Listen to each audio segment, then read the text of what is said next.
Resplandece, historias que inspiran, conmueven y dejan huella. Emily, bienvenida. Muchas gracias, Rocío, por la invitación. La primera vez que yo escuché a Emily y su testimonio, yo dije, yo quiero entrevistar a esa mujer porque lo que ella cuenta es definitivamente muy fuerte y sé que va a ayudar a muchísimas familias. Emily, bueno, primero empecemos por esta parte donde naciste. Bueno, yo nací en Sabana Sur, en un barrio que se llama Calle Moreno. Soy la segunda de 4 hermanos, ¿verdad? Y ahí estuve hasta los 6 años y luego de ahí nos pasamos a un lugar, ¿verdad? Ahora es conflictivo, en ese entonces no, en Tibás, que se llama León 3. Ahí estuve hasta los 40 y algo. Ahí estaba con tus padres. ¿Cómo era tu familia en ese tiempo?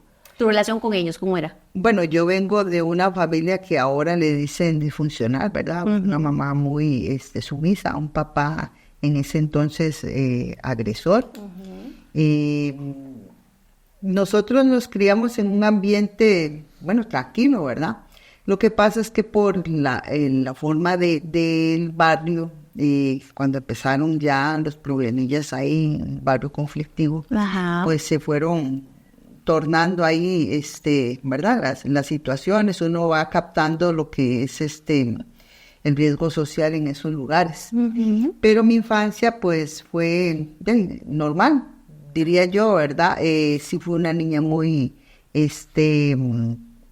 ¿cómo le diría? Rebelde, caprichosa, pero eso también tenía un trasfondo ahí, ¿verdad?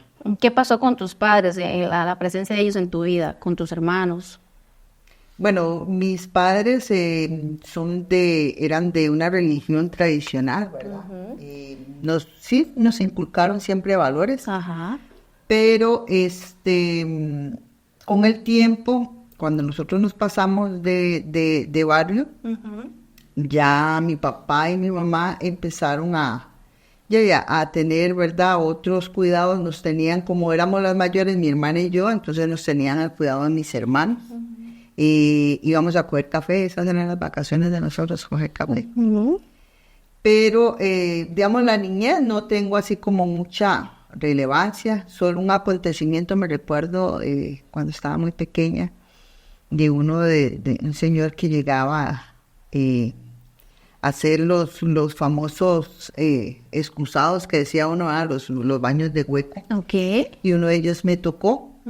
Yo tendría como 4 o 5 años. Y yo le conté a mi mamá. ¿Abusó de vos? Sí, me tocó, nada más. O sea, no llegó a más, gracias a Dios, ¿verdad? Pero cuando yo le conté eso a mi mamá, mi mamá, no creyó. Simplemente no creyó. Entonces, eso hizo que yo no volviera a confiar en mi mamá durante un tiempo. Y a los 13 años, que creo que es donde empieza una etapa difícil de tu vida, ¿verdad? Cuando estás en la adolescencia. Sí, yo fui, como le digo, fui una muchacha muy rebelde. Y me escapaba del colegio. Cuando ya estaba en el colegio, muy enamorada. A los 14 años empezamos, mi hermana y yo, a andar en las famosas barras, ¿verdad? Que ahora serían pandillas. En ese entonces eran barras, entonces nos paramos en una esquina. Mi mamá siempre andaba, ¿verdad?, detrás de nosotros. Pero como era un barrio conflictivo, allá a los 14 años y a los 15 que estaba en el colegio, yo siempre fui una niña como... Aprendí a defenderme cuando eso me hacían bullying en la escuela, yo aprendí a defenderme. Entonces me hice una muchacha agresora porque yo sabía que de esa manera yo resaltaba y nadie me hacía nada. Como un escudo de protección. Exactamente. Y a los 15 años yo me hice de un hombre que era, ¿verdad?, lo peorcito que había en el barrio. Era drogadicto, ladrón, de todo eso que no quiere un papá y una mamá, ¿verdad? Y yo era, pues, aunque era rebelde, era una muchacha de familia buena, ¿verdad? Y entonces ahí empezó el conflicto. El conflicto y ahí cambia totalmente mi vida. Cambia Emily su forma de pensar, de ver las cosas. Exactamente, porque ya a los 15 años yo me fui a vivir con este muchacho. Él era, como le digo, drogadicto, era ladrón, y empecé a visitar las cárceles. ¿Y por qué escogiste a este muchacho? O sea, sí, venías de una familia que hasta cierto nivel tenías un hogar seguro, tranquilo. ¿Qué te llevó a escoger esta? La rebeldía. Ok. La rebeldía, y las muchachas de hoy en día, ¿verdad? Buscan siempre como una protección. Mi familia era obviamente de escasos recursos, y él empezó a comprarme con regalos que no tenía yo. Yo nunca tuve un reloj, por decirlo así, un champú, que es lo más, ¿verdad? Que casi siempre las muchachas tienen, pero nosotros no teníamos champú. Entonces a veces nos bañamos con jabón. Y entonces él empezó con esos pequeños detalles que te enamoraron. Exactamente. Ajá. Aparte de que era como decir uno, como decía en ese entonces, el respeto del barrio, y entonces uno siempre anda buscando una persona, ¿verdad? Que, como dicen ahora los chiquillos, chatas, ¿verdad? Ajá. Que le dé esa protección, esa cobertura. Exactamente. Eso que, pero no lo tenías en tu casa, no te sentías segura en tu casa. Con mi familia sí, lo que pasa es que mi papá, cuando nosotros crecimos, entonces él no quería allá a las niñas. Ya había tenido adolescentes y mi papá no aceptó ese cambio. Nos echaba a los chiquillos que llegaban a hablar a la casa, entonces nosotros nos íbamos por allá a ver otro lado. Y entonces, ya de ahí empezó la odisea, ¿verdad? Entonces, entre más me dijeron, como yo era rebelde, entre más se metieron, mi papá y mi mamá me llevaron al patronato, me llevaron una vez a la juvenil. Yo no era una mala muchacha, gracias a Dios nunca tuve los vicios, ¿verdad? Bueno, cigarrillos sí, pero nunca usé drogas. Pero te llevaron al patronato, a la juvenil, ¿qué dices? ¿Para qué? Para que yo dejara a este muchacho, pero entre más, pues como me dijeran a mí, ese es el príncipe azul, ¿verdad? ¿Y cuántos años tenía él? Él tenía 18. ¿Y vos, 16? Yo tenía 15. 15 años. A los 16 años se cerró el expediente del patronato porque yo quedé embarazada. Ok, de muchacho este. ¿Y qué haces? Tuve primeramente un embarazo y lo perdí como a los 2 meses y medio. Y en cuarentena yo quedé embarazada de mi primer hijo, de mi hijo mayor. Este muchacho empezó a agredirme. ¿Te fuiste a vivir con él? No, de momento no vivía con él. Me quedaba a veces en la casa de la mamá.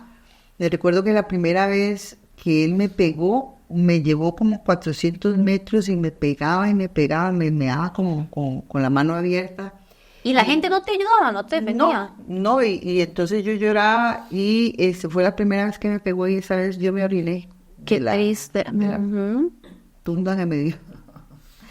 Pero no me dejó marcas, obviamente. Pero yo seguí ahí. ¿Seguiste con él? Seguía. ¿Esto no te provocaba como miedo de decir, ya no quiero seguir aquí, este dolor, esa inseguridad? Siempre uno sabe, una mujer agredida sabe que te están haciendo daño, sabe que te ofenden, que te maltratan física y psicológicamente, que te denigran, pero sigues ahí. Aguantando. Sí. Pero sigues viviendo con tu familia. Sí, a los 16 años, ya cuando yo tuve a mi hijo Trevis, nos fuimos a vivir a un precario que le habían cedido un rancho, como dicen, ¿verdad? Y nos fuimos a vivir ahí. Okay. Y Emily no pensaba en ese momento como me agredía yo viviendo con mis papás y ahora me voy a vivir sola con él, no va a ser peor. Siempre, él me pegaba hasta por si acaso. Y Emily, qué fuerza la tuya, porque se ríe y todo. Ok, y ya, ¿qué pasa? Ya viviendo con este muchacho, ¿qué hace? ¿A qué te dedicas? ¿Y a qué se dedica él en ese tiempo? Bueno, antes de irme yo a vivir con él, él estuvo preso 9 meses. O sea que prácticamente yo tenía 3 meses, él salió cuando mi hijo mayor tenía 3 meses. Yo iba a la Reforma y iba con mi hermana, porque mi hermana era mayor de edad, bueno, me lleva 11 meses. Pero no dejaban en ese entonces entrar menores de edad, tenía que ir con una persona mayor de edad. Y cuando él salió fue cuando yo me fui a vivir con él. Después empezaron la odisea de todo esto de de la delincuencia, de estar entrando y saliendo de la cárcel. Ya eso era. ¿Y por qué él estaba en la cárcel? Porque era ladrón. Él robaba, era delincuente. Y cuando se llegó a visitarlo, ¿él qué te decía? Voy a cambiar, voy a mejorar, no. No. Peor todavía. No, porque yo creo que uno se acostumbra a esa vida también. Y en esas entradas y salidas que él tenía fue cuando en una de esas ocasiones que uno necesita como el dinero, ¿verdad? Ya no depende uno tanto de los papás, sino que ya... Sí, porque estás viviendo con él. Sí. Pero él, como estaba en la cárcel, una vez llegó una amiga y me dijo, Emily, ¿por qué usted no va y nos cuida las bolsas mientras nosotros vamos a delinquir, verdad? Y de eso, de cuidar las bolsas a robar, fue un paso, ¿verdad? Porque ¿no te dio miedo? O sea, ustedes llegaron a una tienda y usted, mientras cuidaba los bolsos y las pertenencias de ellos... No, yo cuidaba afuera. Ok, afuera. Ya después yo entraba a las tiendas y robaba. Pero antes sus amigas entraban ellas y usted les cuidaba las cosas. Ok. Y no sentías miedo. El primer día no sentiste miedo. Obviamente siempre se tiene miedo, ¿verdad? Es parte de la adrenalina. Y después aprendiste, ya se le quitó. Ya se hizo como un trabajo de eso. Y todas las mañanas o todos los días ibas a... Era como esporádicamente, ¿verdad? Hay veces 2 o 3 veces por semana, hay veces son los fines de semana. ¿Y qué hacías con este dinero de robar en las tiendas o con las cosas? ¿Las robaban ropa o zapatos y las vendían? ¿Qué hacías con este dinero? Eso se vende. Lo que pasa es que el que es delincuente lleva una vida de prosperidad falsa. Porque tú lo que quieres, te lo robas. Exacto. Quieres zapatos, te lo robas. Quieres un vestido nuevo, te lo robas. Pero si dejas de hacerlo, no tienes nada. Porque es un dinero que es como maldito, ¿verdad? Se empobrece más bien la persona. Y Emily, ¿en qué te llegaste a convertir de esa niña que vivía en su hogar, tranquila? Fui una mujer agredida y fui una mujer agresora. Me convertí en una mujer tóxica, tal vez porque este muchacho también era infiel, entonces yo no podía ver que él hablara con alguna muchacha porque salía como... A defender lo que era suyo, digamos. Sí, pegarle con una sombrilla. En una ocasión también le pegué un balazo a una muchacha que anduvo con él. Pero así, de la nada, sin miedo. No, yo me hice una mujer agresora. Era una mujer agredida y era una mujer agresora. Pero esto fue de recibir tantos golpes, digamos, porque desde muy niña te juntaste, ¿verdad? Y este hombre empieza a abusar de vos, entonces te empieza a hacer como esta capa de como fuerte, como dura, ¿verdad? Donde usted se hace como insensible. Eso fue lo que te pasó. Sí, y hay veces que uno, yo no sé, como que provoca que esa persona te agreda, porque te haces agresora también. Y yo me recuerdo que yo tuve mi segundo hijo a los 20 años, estando en San Sebastián. Él, y ahí que embarazada mi segundo hijo. También estaba él preso, y cuando él salió yo tenía como 6 meses de embarazo. Digamos, en embarazo sí no me agredía, pero yo me recuerdo que él salió y en ese entonces estaba ya la droga del crack en su apogeo. Y este muchacho ya a veces me llevaba a que consumiera él la droga, yo ahí cuidándolo porque a él le daba miedo, o sea, para cuidarlo. Ok, te llevaba para él consumir. Sí. Y como ellos les dan como, no sé, como la paranoia. Como que ven visiones de que alguien les va a hacer algo, entonces... Entonces te llevabas tus bunkers para que vos los sacara. No, para que estuviera ahí... Por si acaso. Mientras él se drogaba. ¿Y qué pensabas de todo esto? Nada. Ya lo veías como normal. Ya era normal, era una situación normal. Yo incluso, me recuerdo que una vez me pegó una puñalada aquí en el brazo, y yo le dije a mi mamá, porque uno encima le esconde las cosas, le decía a mi mamá que él que me había cortado con una lata, Uh-huh. En otra ocasión, ya cuando habíamos comprado una casa, vino y me pegó de la nada, empezamos a hablar y luego un pronto a otro me pegó, me agredió, me arrastró como 100 metros y me pegó una patada en la cara. Y las personas alrededor no decían nada. No, es que nadie se mete. Una vez que se metió un muchacho, le pegó un garrotazo. Este hombre era muy violento. O sea, Sí. ¿cuántos años habían pasado? ¿Cuántos años tenía? ¿Y él cuántos años tenía? Porque ya había salido de la cárcel. Sí, él entraba y salía, como le digo. Y esa vez que me pegó, me quebró la nariz. Y a mi mamá le llegaron a decir que ahí me habían oído gritar. Y cuando mi mamá fue con mi hermana... ¿A tu casa? Sí, y le dijo, no, pase. Ahí, dice, ahí está. Y me dijo, no, pase. Es verdad. Como si nada. Y yo, en lugar de decirle, bueno, mi mamá, mira lo que me hizo este hombre, no, yo simplemente me quedé ahí. Lo tapaste. Lo tapé. Qué fuerza, o sea, qué increíble y qué dolor del corazón, ¿verdad? De que ya, o sea, ni tu mamá, su mamá, me imagino que su mamá ya se daba cuenta, o sea, todas las mamás saben, ¿verdad? Ajá. Se daba cuenta de lo que estabas pasando, pero que lo estabas tapando. Sí, mi mamá me decía, si usted se decide a dejarme, yo me voy de aquí con usted. Uh-huh. Pero no.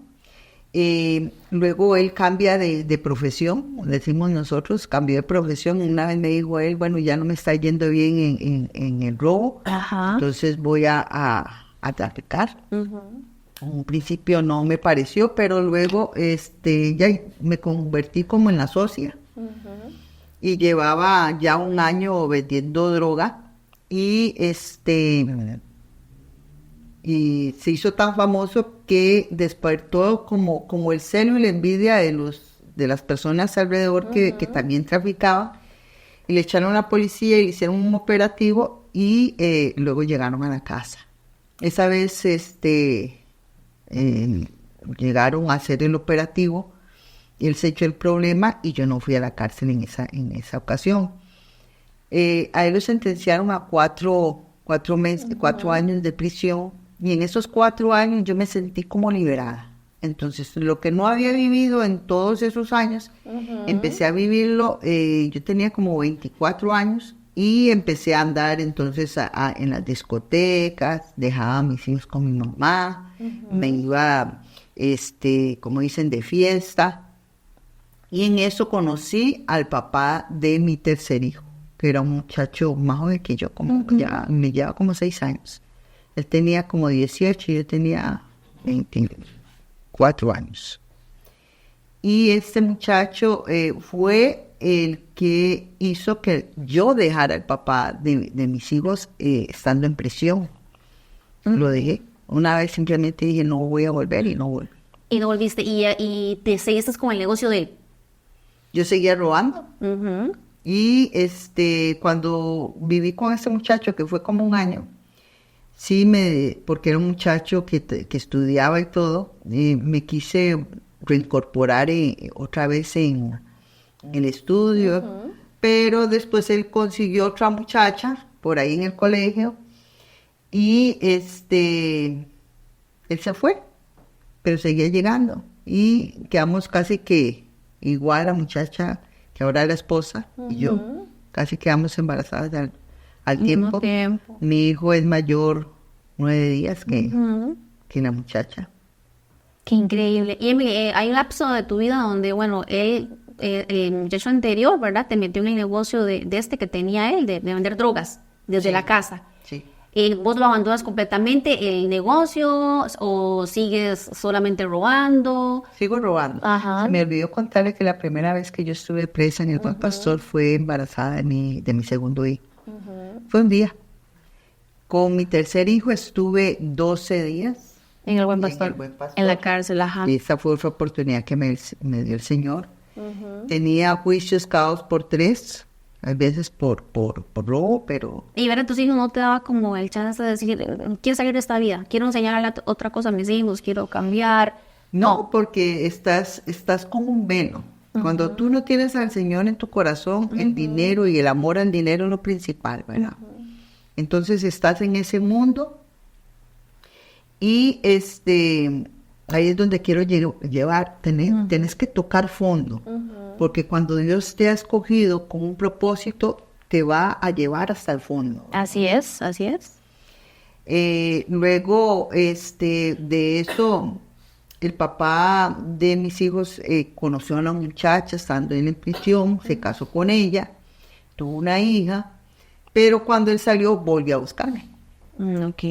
Y entonces ya era como algo tóxico, y entonces yo decidí irme del barrio a Heredia, a una casa que alquilé. Y esa casa la estaba vendiendo y fue cuando me apareció la oportunidad de viajar a España. Ajá, este viaje a España es donde una amiga tuya te sugiere, que te invita. Me invita. Ajá. Para que vayas a España, pero con droga. Con droga, no era así como de un paseo. No, era con droga. Con droga ella te explicó, ella te dijo qué cantidad o qué tenías que hacer. Bueno, porque yo esto lo he visto en tantos programas de televisión de estos que agarran a las personas con drogas en el aeropuerto y yo hasta que siento susto donde veo eso. ¿Qué sentiste? Bueno, todavía no lleguemos ahí, pero cuéntanos qué te hizo para tomar esa decisión de llevar droga a España. Estaban vendiendo la casa donde yo alquilaba. Entonces yo dije, bueno, si vendo la casa, y hago ese viaje, con ese dinero logro completar lo que... Ella te dijo, te van a pagar tanto. Sí, encima, ya con la manera en que del pago, que eran $3,000 supuestamente, ya ahí, luego eso lo comprendí estando en España, ¿verdad? Ajá. Ya con solo eso de $3,000 ya me estaban robando, porque un viaje con droga cuesta, o sea, el pago es de $8,000. Increíble. Y la persona la que envía a las personas, ellas ya se están ganando $1,000. Como una comisión que le dan a ellos por meter a otras personas. Y vos eras una de esas. Yo supuestamente iba a viajar con ella. Cuando eso yo tenía un novio. Ajá. Y en un principio me dijo que no lo hiciera, que no viajara, pero cuando yo le dije lo que pagaban, ya después se metió él. ¿Tu novio? Entonces sí, él iba a viajar con una haitiana y esta muchacha tenía, no sé qué fue el problema que tuvo con el pasaporte, y el día que ellos iban a viajar ella no pudo, entonces él me dijo que si quería viajar con él. O sea, fue de sorpresa. Y te fuiste, y te dan la droga en algo, no sabes dónde está. La droga, para nosotros, siempre habíamos escuchado de las burras. Para nosotros era novedad en llevar la droga en bases de desodorante y de espumas de afeitar. Usted presionaba y salía la espuma de afeitar, presionaba el desodorante y salía el desodorante.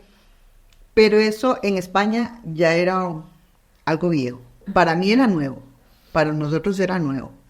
Y te estaban embarcando, como decimos. Sí. Entonces, por eso es burra, ¿verdad? Las burras son las que, como dicen, las que cargan más droga y las que les dan más años. Es así que yo decido viajar con tu novio. Ajá, se prepara. Ese mismo día. Sin nervios. Él me dijo, si quieres viajar hoy, es hoy. Yo dije a mi hijo Trevis tenía 11 años, Norman tenía 8 y César tenía 1 año y 2 meses. Entonces dejas prácticamente. Y yo me fui en diciembre, 20 de diciembre. Yo le dije a mi hijo mayor, yo me recuerdo que él me fue a ayudar a hacer las maletas. Y yo siempre lo he dicho, si yo hubiera sabido la cara que tenía mi hijo y lo hubiera discernido, ¿verdad? Porque él tenía una cara de tristeza. Y yo le dije, yo vengo para el 31 y te voy a comprar la cámara que tú quieres. El pensamiento suyo era nada más ir y venir. Ir y venir. Pero eso fue una de las cosas que nunca tuvimos en cuenta cuando nosotros decidimos viajar. Yo me recuerdo que mi mamá no estaba, dejé a César, que era el pequeñito, con esta muchacha. Luego mi mamá lo recogería, porque yo me recuerdo que yo le conté a mi mamá que yo iba a viajar con droga y mi mamá me dijo, ¿y cuántos años le van a dar? Yo ya sabía su mamá. Sí. Y entonces, digo, pero deje de estar diciendo eso, le oye, pero usted siempre negativa. Y cuando yo viajé a España y yo ya llegué al aeropuerto y cuando llegamos al aeropuerto lo primero que nos preguntan es que si éramos pareja. Yo le dije que sí, él dijo no. Sí, que en el avión no habían preparado nada para... Nada, no preparamos, sino cuando ya llegamos a España, ¿verdad? Ya íbamos a salir del avión y ni si ahora qué vamos a decir. O sea, tuvimos como 12 horas para preparar lo que íbamos a decir, pero no. En el último momento. Entonces él dijo que no éramos pareja. Y entonces me dice, ¿y cuántos días se van a quedar? Y yo le digo, yo creo que era una semana o 15 días lo que tenía en el itinerario. Y yo dije, los 15 días, y él dijo 4. O sea, no coincidimos, pero ya también venía todo planificado, ¿verdad? Ellos ya sabían, fueron a la tómbola, cogieron las maletas. Y ya, nos pillaron ahí. Y era 72 horas que nos dan siempre. Que estar detenidos. Y yo me recuerdo que yo estaba como en negación. Estabas en shock, con nervios. Sí. Y uno piensa, bueno, aquí en Costa Rica pues las leyes son más. Entonces yo dije, pues no, seguramente nos van a soltar, ¿verdad? Pero yo caí en cuenta cuando llegó un fiscal y yo le pregunté, ¿cuándo me voy a ir? Y me dice, no, aquí te vas a sacar muchos años. Wow. Y fue el principio, ¿verdad?, de lo que venía. Fueron 9 años de condena. Pero ese día, en el momento, ¿a quién llamaste antes de todo este A nadie, hasta que llegué a la prisión. Ok. Porque en la prisión ya te dan una llamada de ingresos. Cuando yo llamé a mi mamá y mi mamá dice, ¿cómo le fue? Y yo le dije, estoy presa. Mi mamá lloraba. Y qué pecado, sí. Yo se lo advertí. Claro. Qué dolor. Y sí vinieron, ¿verdad? Ya te haces una realidad, o sea, ya ¿qué pensaste de tu vida? Ya viene un cambio, voy a cambiar. No, porque uno está en negación. Yo llegué a la prisión y yo, bueno, ¿y con qué me voy a encontrar, verdad? Porque uno ve que las prisiones, ¿verdad? Por la televisión son como muy rudas. La verdad es que las prisiones en España son como colegios.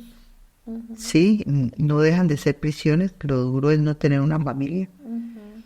Pero yo me recuerdo que yo llegué en pleno diciembre y había muchas colombianas y ellas tenían un fiestón, ¿verdad? Y yo decía, ¿cómo es posible que estas mujeres estén presas y estén tan felices? Y yo entré como en esa depresión. Y al segundo o al tercer día yo me fui a trabajar a ingresos que eran fuera del módulo. Ajá. Y durante esos 6 años yo siempre trabajé y luego me pasaron a otra prisión cuando cerraron Carabanchel, que era la prisión más antigua de España. Porque, perdón, te habían dado 9 años. Sí, me dieron... ¿Y qué pasó con tu novio? Él se lo llevaron a otra prisión y nos separaron porque, digamos, había Carabanchel mujeres y había Carabanchel hombres. Me trasladaron a otra prisión que se llama Soto del Real y era una prisión mixta. Y las chicas siempre me decían que por qué no se echaba el problema, ¿verdad? Para que no pagáramos los dos. Okay. Entonces yo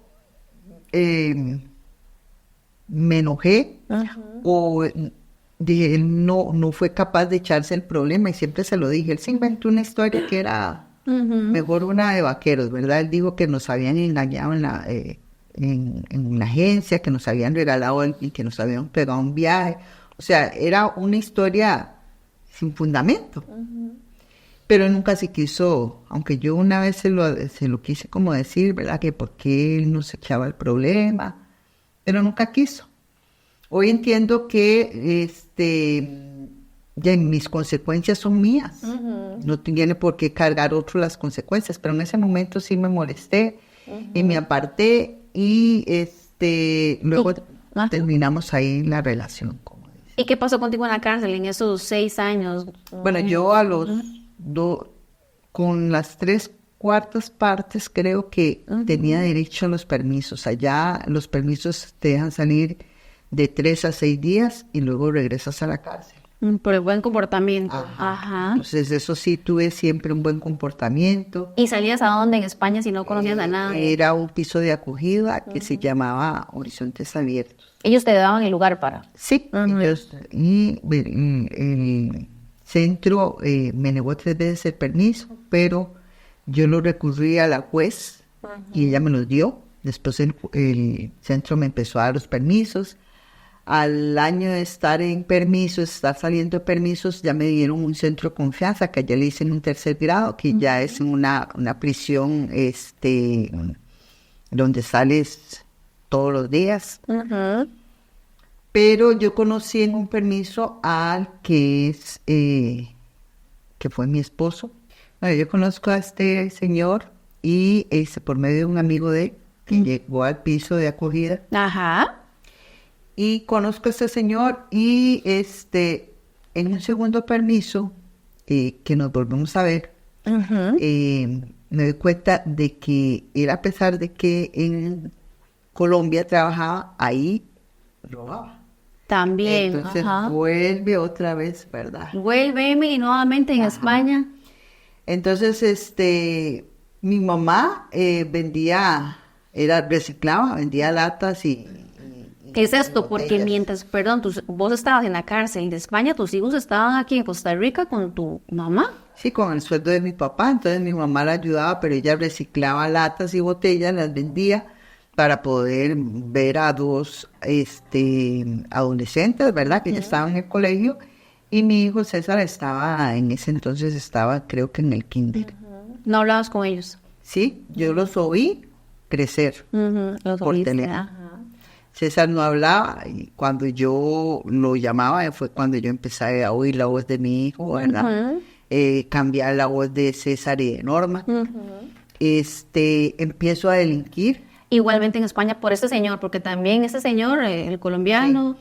Pero había una necesidad, ¿verdad? Porque mi mamá a veces salía como en las madrugadas, iba ahí a los caribeños. Y en los caribeños recogía las latas y eso, pero ella a veces venía comitiva hasta las 2 de la mañana. Eso para darle comida a tus hijos. Ajá. Entonces volví a delinquir, volvió la tentación y el amor al dinero, ¿verdad? Fácil. Volví a delinquir. Y los fines de semana que salíamos también teníamos, podíamos coger 24 días de permiso y entonces era cada 6 meses, entonces lo partíamos en 4 días, digamos, a la semana, y más los fines de semana se juntaban 10 días fuera, y entonces yo me dediqué a robar.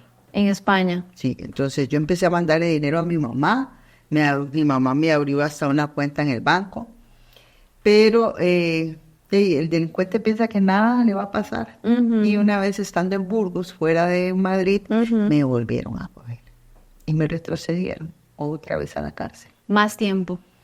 No, pero tuve que pagar lo que me faltaba ya adentro. Ok, Emily, ¿cuántos años estás en la cárcel de España? Estuve 6 años. La primera vez, ya te regresas 6 años y 3 meses, porque eso se cuentan hasta los días. Exacto, hasta las horas. Estás 6 años y 3 meses en España, te conoces a este colombiano, te sigues, o sea, no cambias, no hay un mejoramiento, sigues robando en España, te devuelves a Costa Rica porque ya te dan la libertad, ¿verdad? Y te vuelves a Costa Rica. Sí, me dieron la expulsión con 6 años y 3 meses. ¿Y te vienes con el colombiano? No, me vengo sola. Ok. Aquí encuentro ya hijos adolescentes, ya Treves tenía 17 años, Norman tenía 14 y César tenía 7 años. ¿Qué hicieron cuando te vieron? César me conoció, ¿verdad? Apenas me conoció y ellos llegaron al aeropuerto. Mi hijo Treves ya se había convertido, él aceptó al Señor a los 15 años y él me escribió unas cartas hermosas en España. Fue en España que yo conocí a Jesús por medio de un pastor evangélico que llegaba, ¿verdad?, a la cárcel. Hubo un encuentro ahí con Jesús, pero el mundo siempre te llama, siempre te llama. Y yo me recuerdo que mi hijo soñaba con ver una mamá convertida. Porque no había un compromiso, no había un compromiso contigo, ¿verdad? No. Y cuando llegas a Costa Rica, ve a tus hijos, pero ¿qué empiezas a hacer? ¿En qué trabajas? ¿Qué buscas? ¿Qué haces? Nada, yo tenía un dinero ahorrado, pero ese dinero que tenía era para comprar una casa en otro lado. Y vendí las joyas que tenía, pero luego ya empezó otra vez a hacer la falta del dinero y mi hijo Trevis me lleva a la iglesia donde él iba, pero yo digo, esto no es lo mío. Y él se desilusionó. Yo me llevé a mis 3 hijos para mi casa, pero mi hijo mayor me dice, no, yo me quedo con mis abuelos. Él estaba muy desilusionado porque en 6 años él pensó que había un cambio en la mamá. Claro. Y no. Y entonces otra vez empezaron a llegar las amistades, las viejas amistades, y otra vez vuelvo yo Empiezas a robar nuevamente. Este señor se vino, el colombiano acá, y él se volvió a ir a España. Me vuelvo a ir yo otra vez a España. Con un pasaporte falso, nos habías dicho. No era falso, era un pasaporte cedido. Ok. Yo me disfracé igual a la de la foto, y llegué, me volví a ir a España, y ahí en España, otra vez, como dicen, coroné. A los 2 días de haber llegado, nos fuimos a Palmas de Mallorca. Esta vez no iba a traficar, sino a robar. Y a los 9 días de estar en Palmas de Mallorca, me volvieron a coger presa. Y ahí fue el susto de tu vida y ya. Ya ahí, ahí yo tengo una confrontación ahí con Dios en las 72 horas que lo tienen ahí. Yo le dije, Señor, si tú me das otra oportunidad, yo dejo de robar. Pero a veces uno promete y no cumple. Y a los 3 días yo estaba otra vez en las cárceles de Palmas de Mallorca. Y estando ahí en ingresos, yo empecé a llorar y a gritar y a clamar, ¿verdad? Y a decir, y a culpar a Dios que por qué no me había dado otra oportunidad. Y fue la primera vez que yo escuché la voz de Dios audible que me dijo, ¿cuántas oportunidades te he dado y no las has aprovechado? Fuerte. Y en ese momento no lo entendí, pero él me volvió a dar otra oportunidad. A los 3 meses me volvieron a expulsar. ¿Y te volviste para Costa Rica? Sí. ¿Y aquí en Costa Rica qué pasa? Vengo con esa expectativa de que Dios me había hablado y busqué la manera de cambiar, pero el diablo siempre te miente y te dice que tú no sabes hacer otra cosa sino robar. Emily, ¿qué fue lo que te hizo irte de una vez a Dios? O sea, buscarlo de una vez. ¿Qué fue lo más fuerte que llegó a tu vida que usted dijo, ok, ahora sí quiero una relación seria con Dios? Se me había olvidado contarle que yo leía las cartas por una... generacionalmente de tus abuelos. Mis abuelos era brujo, practicaba la magia negra, y mi abuela también practicaba la brujería. Yo leía las cartas y fue un proceso. Mi proceso duró muchos años. Yo conocí a Jesús a los 28 años estando en la cárcel, y era como un ir y venir, ¿verdad? Fue como por etapas, pero la parte donde ya dices, ok, ya me entrego completamente al Señor. Fue muchos años después. Porque, perdón que te interrumpa, cuando renuncias, por ejemplo, también tenías esta práctica de las cartas. Lo hacías como un negocio, te ganabas tu dinero, entonces decides también renunciar. Sí, por un proceso que vino con mi hijo Norman. Mi hijo Norman tenía 17 años. Y tenía una novia, la había dejado embarazada, pero ya cuando la muchacha estaba ya por tener la niña, él se fue con una mujer mayor que él, era de mi edad, y le decía a la viuda negra, imagínese, ¿verdad? Y cuando mi hermana, yo le dije que orara por mi hijo, Dios le dijo a mi hermana, ni ores por ella porque es con ella que estoy tratando.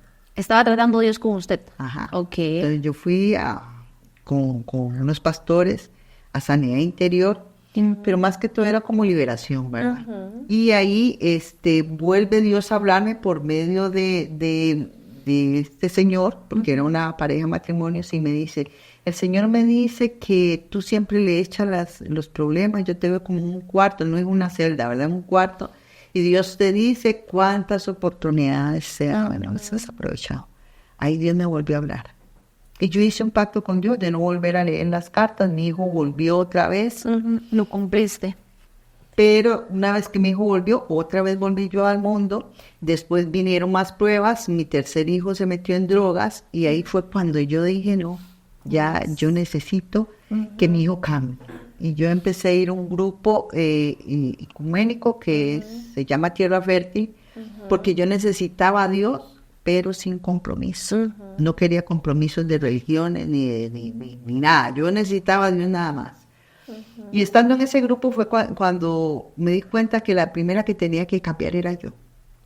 Seguía robando, empecé a ir a la iglesia y seguía en la transformación porque el robo es una atadura también, como el que tiene... Como una adicción. Exactamente. Es el amor al dinero, es un Dios mamón que hay ahí. Entonces fue cuando ya el Espíritu Santo empezó a redarguirme y yo salí a robar, pero ya me sentía mal. Y una vez le dije, Señor, yo en mis fuerzas no puedo. Me arrodillé y le dije, Señor, en mis fuerzas no puedo, ayúdame tú. Y Dios me dijo, si vuelves a robar, te meto presa. Esto está fuerte, ¿sí? Y sí, estuve un día presa, pero quedó ahí. Me fui a un Walmart a robar y me cogieron presa, me soltaron al otro día y yo pensé que eso había quedado ahí. En el 2014 vino una prueba muy fuerte para mí. Norman ya tenía 2 niñas, se había juntado con la muchacha y tenía 2 niñas. Y empezando el 2014, ya estando en el Señor, ¿verdad? Vino una prueba que fue que mi hijo Norman tuvo un accidente en moto y se murió. ¿Y eso no debilitó tu fe? ¿No hizo que retrocedieras? En un principio yo dije, nunca le reclamé a Dios, dije yo, ¿verdad? Pero el por qué era un reclamo. Y yo siempre le decía, Señor, ¿por qué dejaste a mi nieta sin papá? ¿Por qué no me lo prestaste más tiempo? Norman iba a cumplir 24 años. En ese mismo 2014, por el problema anterior, yo tuve un juicio. Un día me llamó ¿cómo es que se llama? Un abogado me dijo, Emily, usted tiene que ir a juicio. Y yo fui a juicio. Mi sentencia era de 1 a 3 años, pero hubo un milagro ahí, una intervención divina, y a mí solo me dieron 1 mes. Y yo fui un mes al Buen Pastor.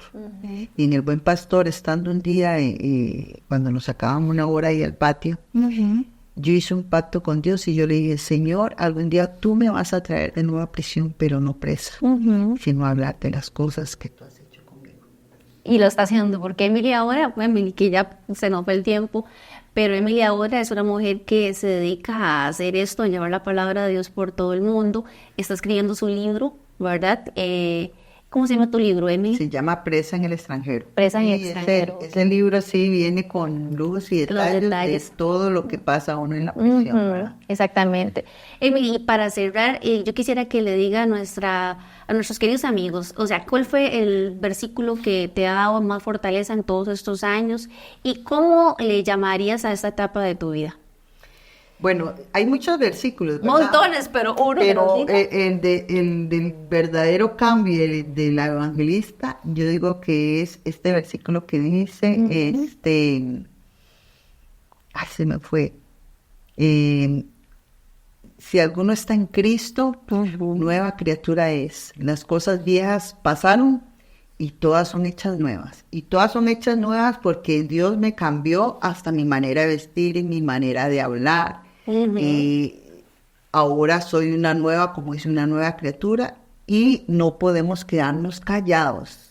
Debemos de decir, de pregonar quién es Jesús en nuestra vida. Sí. Y Él es el que cambió. Y no es una religión, es una relación. Una relación con Dios. ¿Cómo le llamarías a esta temporada, capítulo de tu vida? Y hay una nueva relación con Dios. Exactamente, una nueva relación con Dios. Emily, muchas gracias por acompañarnos en nuestro primer podcast Resplandece, y a todos nuestros queridos amigos, los esperamos en el siguiente.